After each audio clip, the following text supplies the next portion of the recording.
On sent vraiment la vibe de mafioso, sincèrement.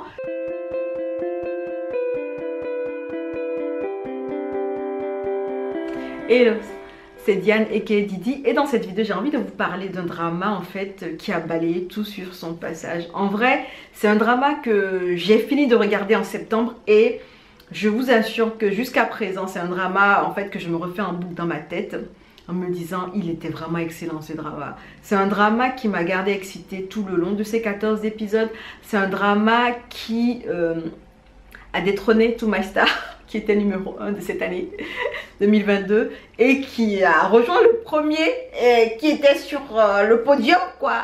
Le numéro 1, honnêtement, c'est mon gros coup de cœur de cette année 2022 et étrangement, je m'attendais à ce que ce soit en fait un drama coréen historique et tout ça, mais je vous assure que c'est un drama thaïlandais. Vous imaginez, dans cette vidéo, j'ai envie de vous parler de Kin Poch, qui est un drama thaïlandais, c'est un BL thaïlandais de 14 épisodes de 60 minutes en général. On va dire en général parce que le 14e épisode, il fait 1h30, enfin 1h40, presque 2h. Bref, le dernier épisode, c'est un film. On va en parler plus tard. Et c'est un drama, honnêtement, si je devais lui donner une note sur une échelle de 1 à 10, je crois que je lui donnerais la note de 9 sur 10 et il le mérite tellement bien. Limite, j'aurais pu lui donner 10, mais il y a quelques trous quand même qui sont évidents et donc j'essaie de rester juste, donc voilà. Mais honnêtement, c'est un drama qui m'a gardé. J'étais tellement contente en fait de pouvoir regarder un drama de cette qualité là. Vous savez, c'est rare en fait de voir en fait une qualité aussi proche de la perfection, surtout au niveau des dramas thaïlandais. Je vous assure, ils reviennent de loin hein. Je sais pas en fait, j'ai l'impression que ce qu'on regardait dans les années 2010 c'était n'importe quoi. Il remonte tellement la barre en fait ce drama. Ah, il remonte trop la barre.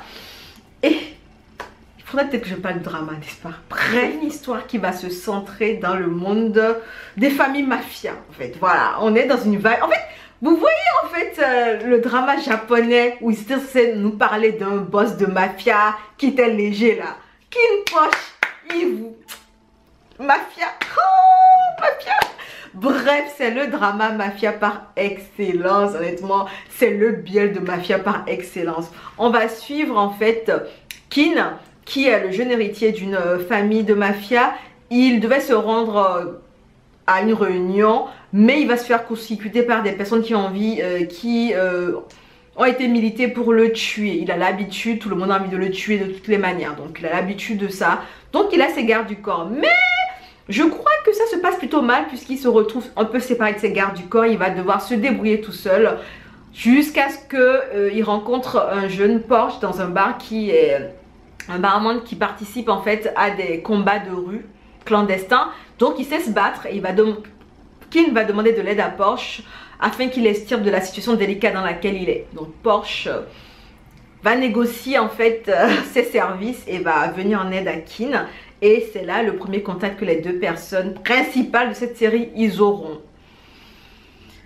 Fast forward, Kin maintenant décide que ce serait bien que Poch fasse son bodyguard. Donc il va essayer de mettre tout en place pour acheter les services de Poch afin qu'il soit son bodyguard exclusivement. Et c'est là que Poch va démarrer en tant que garde du corps de l'héritier de la famille mafia de Kin. Et on va nous présenter le monde mafia dans lequel la famille de Kin baigne depuis des années.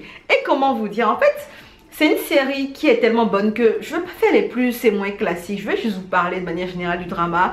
Et on va voir où est-ce que ça nous mène parce que je ne sais, j'ai pas envie de faire un format trop lisse en fait. Donc on va dire que, en gros, ce qui se passe dans ce drama, c'est que Poch, le barman qui est accro, enfin qui fait des combats de rue et qui cherche un peu des sous un peu partout parce qu'il vit dans une situation délicate, va accepter l'offre de Kin, donc va aménager chez lui en tant que garde du corps personnel. Et ce qu'on va découvrir en fait le long des épisodes, c'est Poch qui va s'adapter au milieu de Kin, puisque c'est un milieu particulier quand même. On a une famille principale et on a une famille secondaire, c'est-à-dire que la famille de Kin est la famille principale et elle comprend le père qui est le chef suprême, qui a 3 enfants. Il a Tangkun qui est le fils aîné, qui est un peu farfelu en fait. Le petit Tankun, il a été enlevé quand il était jeune, donc apparemment il a un problème mental actuellement. Enfin bref, il a été traumatisé tellement que il préfère en fait jeter son dévolu dans le visionnage vraiment très trop des séries ou tout ce qui est divertissement. Donc on a Tankun qui du coup voilà. Après on a Kin qui est le deuxième, c'est le cadet. Donc vu que Tankun n'arrive pas à porter les responsabilités en tant qu'héritier, on a passé le lead à Kin, qui du coup est l'héritier de la famille.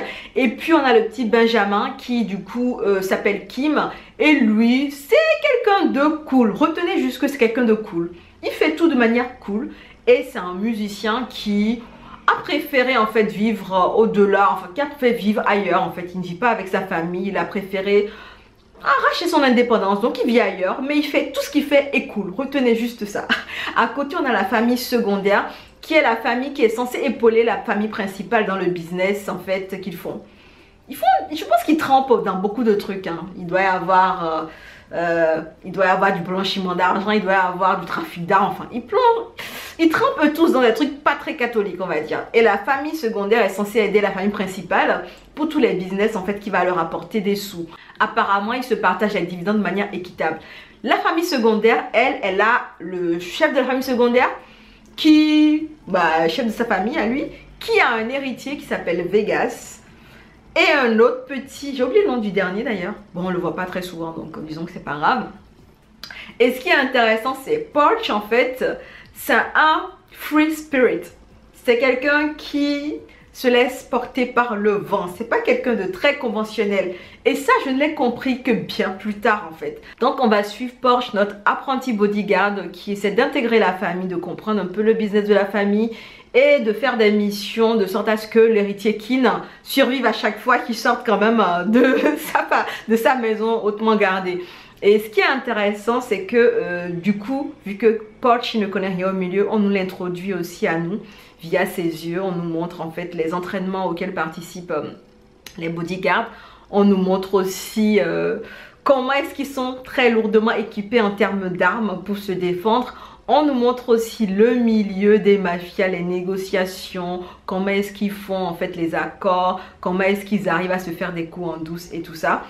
Et ce que vous allez apprécier dans ce drama et que moi j'ai particulièrement aimé honnêtement, c'est le temps qu'ils ont pris en fait à construire en fait ce milieu-là du mafia. C'est un milieu qui est tellement bien représenté dans le drama, honnêtement c'est vraiment fait de manière très classe en fait. C'est un milieu qui a été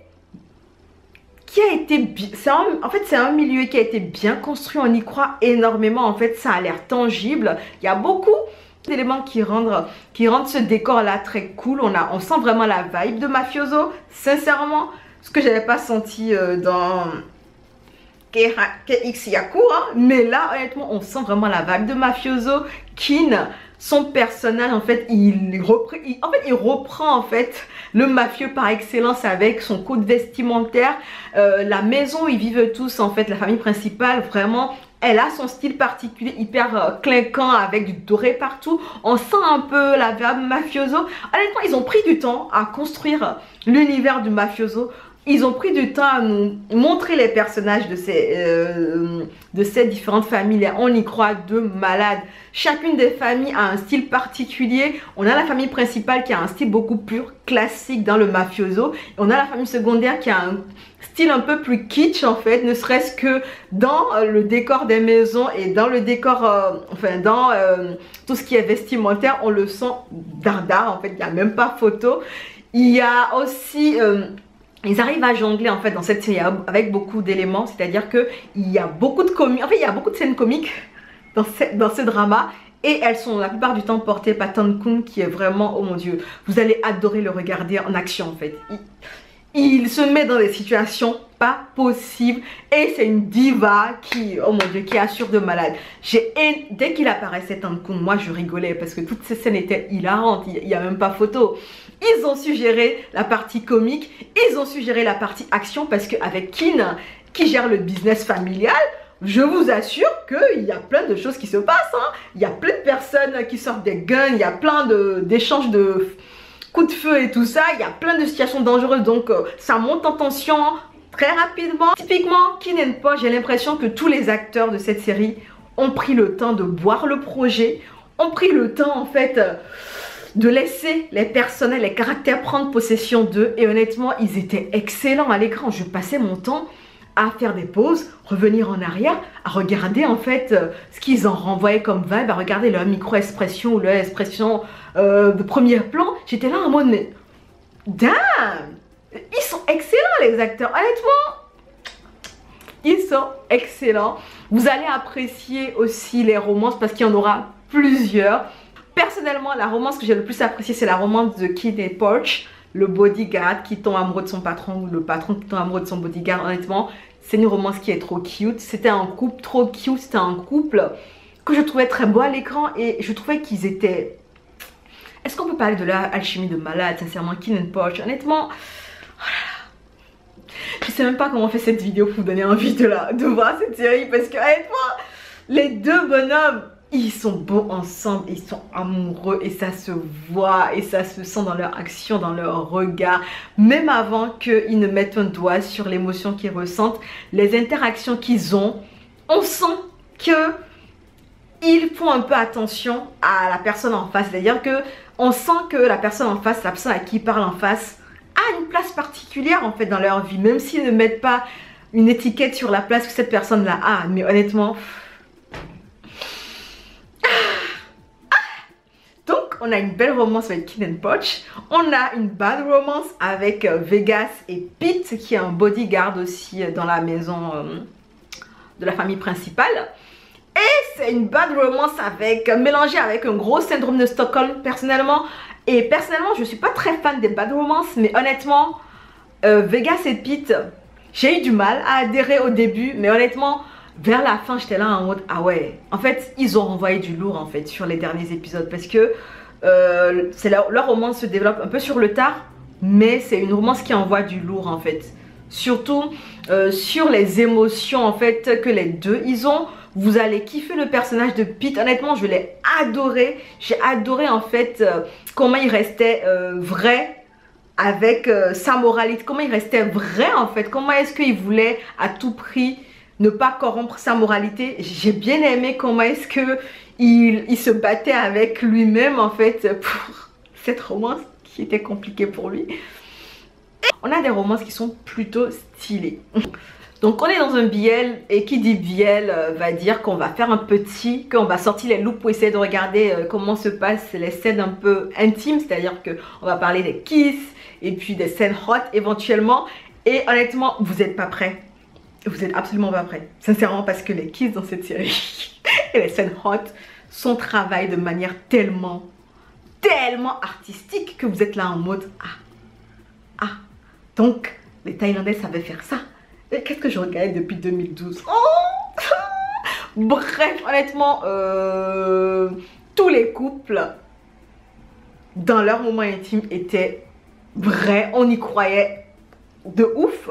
Il y avait des scènes où limite j'avais presque la main comme ça parce que c'était des scènes, c'était des scènes quand même très hot quoi. J'étais là en mode waouh. Waouh, waouh. Moi j'ai regardé la version La Forte, donc honnêtement j'étais là en mode ah là là.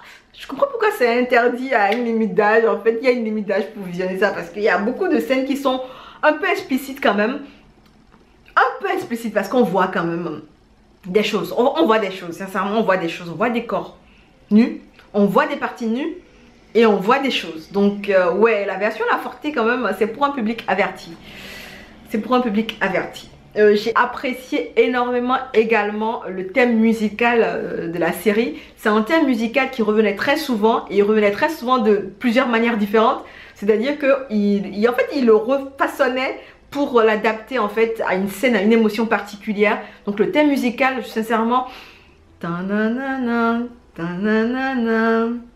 ils l'ont fait à tellement de sauces que j'étais là en mode mais oh mon dieu. Honnêtement, quand il reprit au violoncelle, j'étais là en mode mais je suis là pour ça. Même au piano, c'était trop beau. Sincèrement, le thème musical est très beau. Sincèrement, le thème musical est trop beau. Ils ont bien travaillé pour ce drama. Ils ont trop bien travaillé. Est-ce qu'on peut parler quelques secondes de l'épisode 14, le dernier épisode, qui fait plus d'1 heure. Il fait 1h40, je crois. cet épisode-là, c'est un concentré d'action, d'émotion, de pic de tension. En fait, c'est un film à lui tout seul parce qu'il se passe énormément de choses dans cet épisode-là. Il y a beaucoup de bouleversements de dernière seconde. Il y a l'histoire qui évolue de manière très étrange parce que finalement, Porch, il n'est pas dans ce milieu-là pour rien. En fait, bref, King Porch, c'est un drama qui est resté constant, qui est resté bon du début jusqu'à la fin. Je ne sais pas si vous réalisez à quel point c'est rare ce genre de truc. Sincèrement, c'est super rare. Et je ne sais même pas si je retrouverai un autre drama de ce genre un jour en fait. Sincèrement, c'est vous dire, hein. Il faut qu'il nous fasse une saison 2. Sincèrement, faites-nous une saison 2 parce que là, big up en fait à toute l'équipe qui a participé à ce projet parce que c'était vraiment trop bien fait.